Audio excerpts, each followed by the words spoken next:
علی کا و صحابی کا یا سیدی یا نبی اللہ. دیکھتی کو سنتے کاموں نے آپ کو محمد جاوید ہاشمی کا آف پاکستان.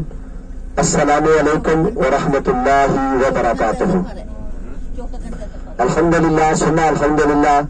اللہ رب العزت نے ہم کو مکے کی سرزمین کے اندر رمضان کا مہینہ نصیب فرمایا اور رمضان کے مہینے میں اللہ رب العزت نے عمرے کی سعادت نصیب فرمائی.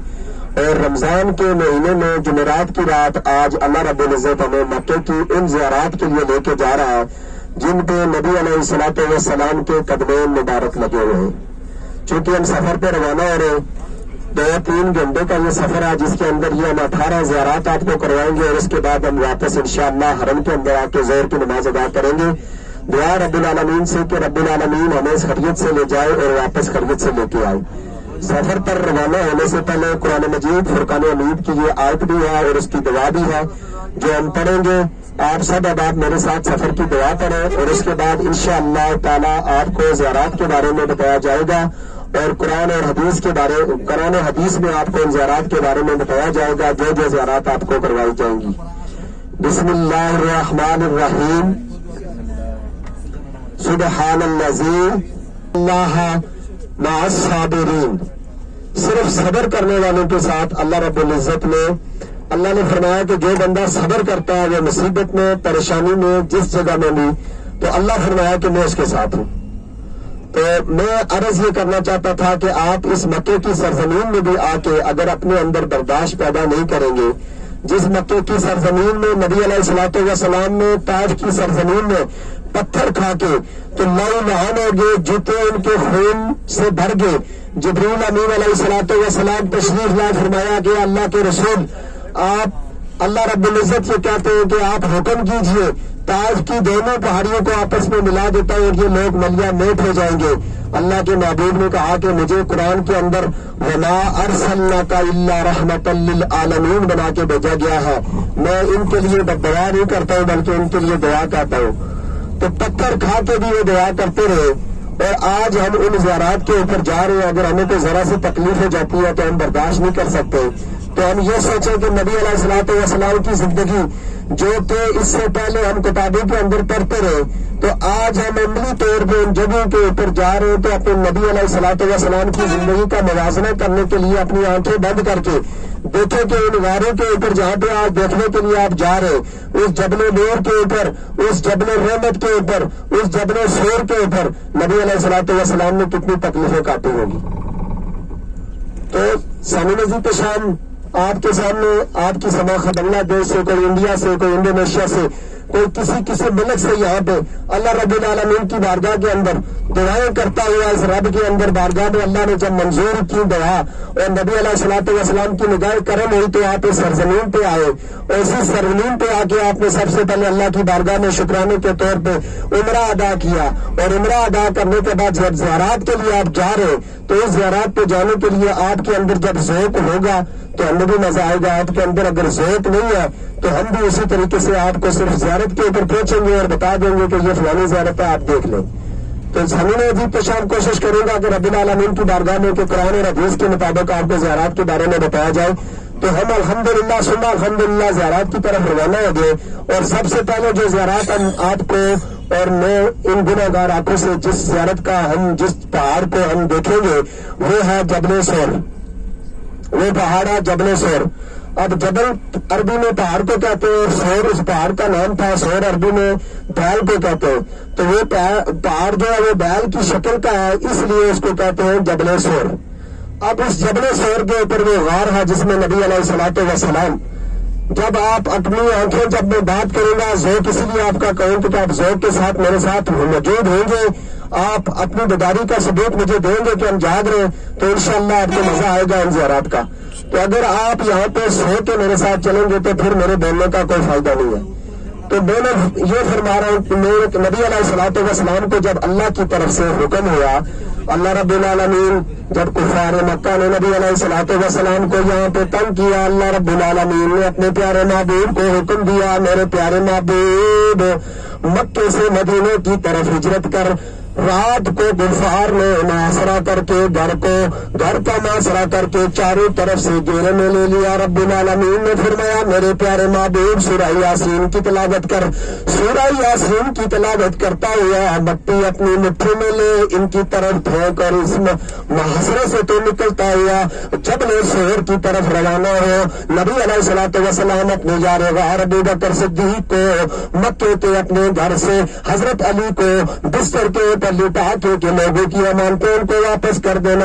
ہم یہاں سے ہجرت کرتے ابو بکر صدیق کو لے کے یہاں سے نکلے. جبل صور جس کے اوپر محراب ابھی دیکھنے کے لیے جا رہے ہیں, جب اس کے اوپر پہنچے نبی علیہ الصلوۃ والسلام حضرت ابو بکر صدیق کے ساتھ اپنے پاؤں کی انگلیوں کے بل چل رہے ہیں, پورا پاؤں نہیں رکھ رہے, کیونکہ کفار مکہ جب اس دور میں کوئی بندہ جاتا تھا تو جانے کے ساتھ ساتھ اس کے پیچھے بھیجی جاتے تھے اور تلاش کر کے اس بندے کو اس جگہ سے واپس لے آتے تھے. ان انگلیوں کی پنجوں کے بل چلتے ہوئے جب آپ کو اللہ نے توفیق عطا فرمائی غار صور کے اوپر گئے تو آپ کو وہ مقام نظر آئے گا, وہ رستہ بھی نظر آئے گا جس راستے پہ نبی علیہ الصلوۃ والسلام, آج تو یہاں پہ ہوٹل بن گئے, بلڈنگیں بن گئی ہیں, یہ وہاں پہ کچھ بھی نہیں تھا, خالی مکے کے پہاڑ تھے. ان پہاڑوں کے اوپر یار غار کے ساتھ حضرت ابو بکر صدیق کے ساتھ جبل صور کے دامن میں جب پہنچے تو حضرت محمد مصطفیٰ صلی اللہ علیہ وسلم پاؤں تھک گئے, زخمی ہو گئے. آپ نے حضرت ابو بکر صدیق نے رحمت للعالمین کو قربان جائے اپنے کندھے پہ اٹھایا, کندھے پہ اٹھا کے غار کے دانے پہ لے کے گئے. پھر اگر مجھ سے کوئی غلطی ہو جاتی ہے تو آپ میری اصلاح بھی کر سکتے ہیں. رب العالمین کی بارگاہ میں دعا کہ اللہ مجھے معاف فرمائے.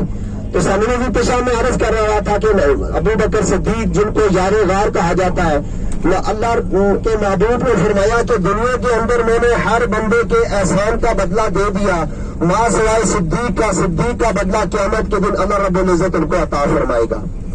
تو سامنے بھی پیشہ حضرت ابو بکر صدیق حضرت محمد مصطفیٰ صلی اللہ علیہ وسلم نعرے اور اللہ کے محبوب آپ کو بتاتا جاؤں. جب تفصیل کے اندر جاتے ہیں تو ہمارے پاس وقت کم ہوتا ہے, اگلی زیارت آ جاتی ہے.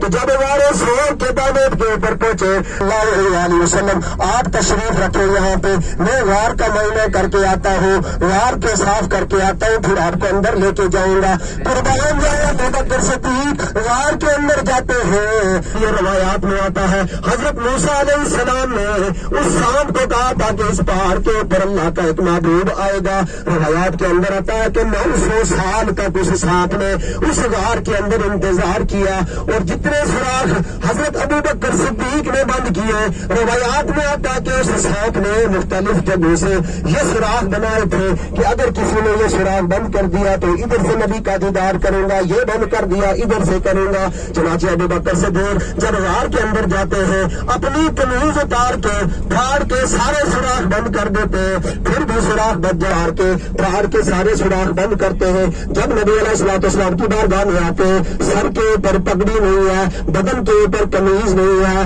فرمایا ابو بکر قمیض کدھر گئی, تیری پگڑی کدھر گئی؟ قربان وہ سانپ وہاں پہ انتظار کر رہا تھا. جب آپ علیہ الصلوۃ والسلام ابو بکر کی گود میں بیٹھ کے آ گیا, دشمن ان کے قریب پہنچنے والے ہیں, غار کے دانے پہ جا کے گھونسلہ بناؤ, اس کے اندر انڈے دے دو. سبحان اللہ کیا دیں گے. کبوتری آئی اللہ کے حکم سے, اس نے غار کے دانے کے اوپر گھونسلہ بنایا, اس کے اندر انڈے دے دیے. وہ کبوتر میرے سامنے محترم آج بھی مکے اور اس میں سرزمین کے اندر اور مدینے کی سرزمین کے اندر, طائف کی سرزمین کے اندر, جہاں جہاں پہ آپ جائیں گے روایات کے اندر آتا ہے کہ اسی کبوتری کی نسل سے یہ جو کبوتر ہے آج اڑ رہے ہیں, ان کے اندر کتنا ادب ہے, ان کے اندر کتنا برداشت ہے. یہ دیکھو آج تک کوئی کبوتر کعبے کی چھت پہ نہیں گیا, یہ دیکھو کوئی کبوتر آج نبی کے روزے کی چھت کے اوپر نہیں گیا. جس مقام کے اوپر نبی کی تلیاں لگی ہے آج تک کبوتر اس مقام کے اوپر نہیں بیٹھا ہے. تو سامنے جی تشان, اب میں جو چیز آپ سے کرنا چاہتا تھا کہ نبی علیہ الصلوۃ والسلام کے ساتھ 3 چیزوں کی وہاں پہ ملاقات ہوئی.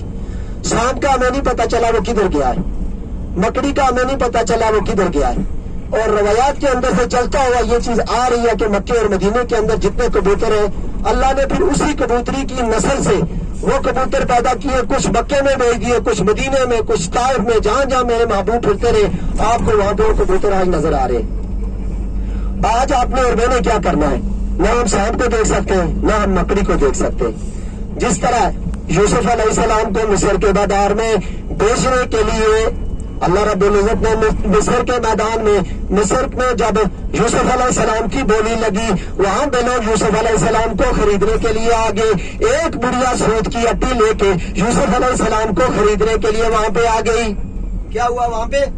ایک بڑھیا یوسف علیہ السلام، سنا ہوا یہ واقعہ آپ نے سب، تفصیل میں نہیں جانا چاہتا ہوں۔ کسی نے پوچھا کہ یا بڑھیا ہمارے پاس پیسے، سونا جواہرات، ہیرے، سب چیزیں موجود ہیں، آپ نے یہاں پہ یہ بس ادھر کھڑی کرو نا۔ تو یہاں پہ میں یہ آپ سے عرض کرنا چاہتا تھا کہ ان کبوتروں کے لیے آپ نے اپنے نام لکھوانے کے لیے کبوتروں کے لیے دانے لینے، یہاں سے 2 کا 1 کا 5 کے دانے کی کمی نہیں ہے، آپ نیچے دیکھ سکتے ہیں، لیکن آپ نے یہ نام لکھنا ہے کہ رب العالمین آپ نے ہمیں اس دھرتی کے اوپر لے کے گئے تھے، ان کبوتروں کو ہم نے بھی یہ دانا پھینکا تھا۔ 1 منٹ بیٹھ جائیں، بات میری پوری سن کے آپ نے نیچے اترنا ہے۔ تو جس نے دانے لینے، یہ بچہ ان کو دانے دے دو اگر لینا ہے کسی نے۔ اور دوسری بات جو آپ سے یہ کرنی ہے کہ اب گاڑی جس مقام پہ کھڑی ہوگی آپ کو بتائیں گے، گاڑی کا نمبر آپ نے نوٹ کر لینا ہے، گاڑی کے میرے ساتھ آپ چلیں گے جس جگہ کے اوپر، میں اللہ کو حاضر ناظر رکھ کے یہ بات آپ کو کہتا ہوں، اس رب کی قسم کھا کے، اس مکے کی سرزمین کے اوپر، کہ یہ جو میں آپ کو گائیڈ کے لیے آیا ہوں وہ رب کی قسم کھا کے کہتا ہوں کہ کسی سے 1 روپیہ نہیں لے رہا ہوں، اللہ کی رضا کے لیے یہ کام کر رہا ہوں۔ تو میرے ساتھ آپ چلیں گے تو آپ کو انشاءاللہ مزہ آئے گا، اور نبی علیہ الصلوۃ والسلام کی یہ حدیث بھی ہے کہ امیر کی اطاعت کرو، امیر کی اطاعت کرو گے تو آپ کو انشاءاللہ کسی جگہ پہ نقصان نہیں ہوگا۔ تو میں آپ کو دعا بھی کرواؤں گا، میں گناہگار بندہ ہوں، مجھ میں یہ جیسے سفید داڑھی والے بندے بیٹھے ہوئے جب یہ امین کہیں گے رب العالمین کی بارگاہ میں آپ کی دعا بھی قبول ہوگی، میری بھی قبول ہوگی، اور اس پہاڑ کے بارے میں آپ کی زیارت بھی کرواؤں گا۔ وقت کی پابندی کریں گے تو آپ واپس حرم میں آ کے زور کی نماز پڑھیں گے، اگر اپنی طرف سے جائیں گے تو پھر بھول جائیں گے، پھر بندے کا انتظار کرتے ہوئے، جس طرح صبح آپ کے اندر دیکھو کہ بندوں کی وجہ سے ایک بندہ چلا گیا، دوسرا، ہم نے ایک دوسرے کا درد سمجھنا ہے، تو اس لیے میرے ساتھ آپ نے چلنا ہے۔ آپ نیچے اتریں، آپ کو اس غار کا باقی جو بات رہ گئی